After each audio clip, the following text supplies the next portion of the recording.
Власти Башкортостана гордо отрапортовали о том, что по республике вновь поехали поезда здоровья. Это так называемые передвижные мобильные комплексы, которые оказывают медицинскую помощь населению, приезжая 1 или 2 раза в год в тот или иной населенный пункт. Хорошо или это плохо? На мой взгляд, конечно же, это неплохо, потому что помощь населению нужно оказывать. Но на дворе 2026 год.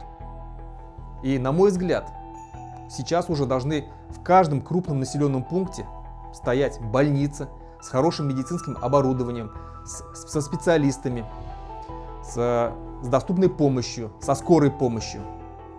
А что у нас получается? В тот или иной населенный пункт данный поезд здоровья приезжает раз в полгода, 1-2 раза в год. Получается, человек должен ждать по полгода, пока к нему приедет медицинская помощь. Но рак или диабет или какая-либо другая болезнь, они не ждут полгода, они не ждут год. Они сразу проявляются, и нужно своевременно оказывать медицинскую помощь.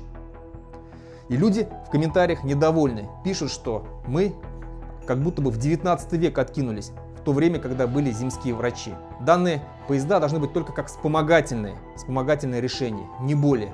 А знаете, где подобное есть? В Африке. Туда тоже в труднодоступные какие-либо районы приезжают вот такие передвижные поезда здоровья и оказывают помощь местному населению. Так мы куда стремимся? На мой взгляд, так не должно быть.